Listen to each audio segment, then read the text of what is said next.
Hello friends, इस topic में आप जानेंगे यदि आप कोई प्लॉट ज़मीन खरीद रहे हैं तो उसका वर्ग फुट, वर्ग मीटर, वर्ग गज कैसे निकालें। और सबसे बड़ी बात कि आपसे जो ज़मीन तय हुई है उसका रेट कैलकुलेशन कितना निकालें और सर्किल रेट कैसे निकालें। ठीक है, इस वीडियो में आप विस्तार से जानेंगे।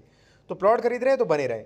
साथियों, सबसे पहले हम आपको बताएंगे कि प्लॉट को वर्ग फुट में कैसे बदलें। ठीक है, मान लीजिए ये प्लॉट आपके सामने कुछ हमने इस प्रकार से बना पाया। आपके सामने 20x50 यानी कि 20 फुट चौड़ा, 50 फुट लंबा है। ठीक है, अब लंबाई गुणित चौड़ाई यानी कि 50 जो है चौड़ाई इंटू मल्टीप्लाई कर देना है 20 से। 1000 वर्ग फुट का आपका जो है प्लॉट निकल आया। ठीक है, अब देखिए यहाँ पे क्या लिखा है। सबसे फर्स्ट में देखिए SF यानी कि स्क्वायर फुट कितना हो गया साथियों, 1000। इसी प्रकार से मान लीजिए 20/40 है तो 20/40 800 वर्ग फुट निकलता। ठीक है, इसी प्रकार से यानी कि लंबाई और चौड़ाई का आपका गुणा कर देना, जो निकल के आएगा वो वर्ग फुट निकल के आ गया। ठीक है, अब साथियों आप वर्ग मीटर में कैसे बदलें। अब आप कहोगे हमें वर्ग मीटर में क्यों बदलना है। भाई वर्ग मीटर में आप बदलिए क्योंकि सर्किल रेट सर्किल रेट जो है वो वर्ग मीटर पर ही दिया जाता है। वर्ग मीटर में बदलना जान लीजिए, बिल्कुल सरल है।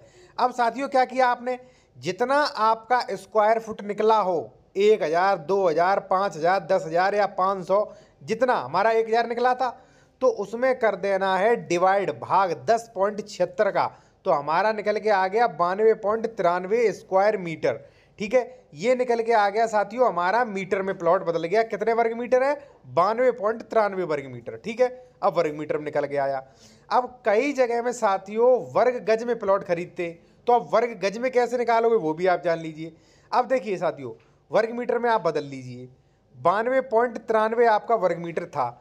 अब इसमें मल्टीप्लाई कर दीजिए 1.207, क्योंकि एक वर्ग मीटर में जो है 1.207 वर्ग गज होते हैं। तो जैसे ही आप मल्टीप्लाई करोगे तो ये निकल के आ गया 112.166 वर्ग गज।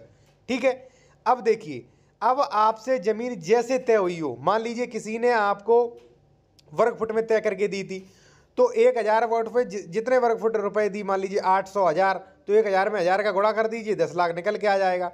ठीक है, मीटर में तय हुई थी तो 92.93 कितने रुपए वर्ग मीटर में दी, उनका मल्टीप्लाई कर दीजिए, उसका आ जाएगा।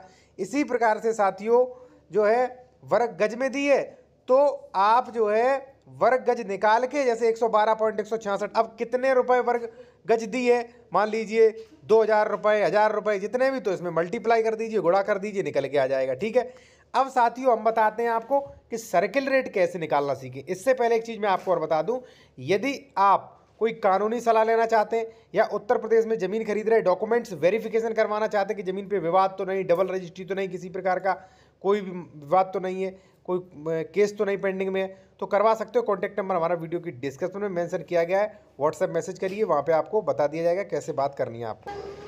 अब देखिए साथियों, सर्किल रेट जानना बहुत ज़रूरी है। सर्किल रेट हमेशा वर्ग मीटर पे लिखा होता है। जो कलेक्टर की रेट लिस्ट होती है उसमें वर्ग मीटर में ही लिखा होता है।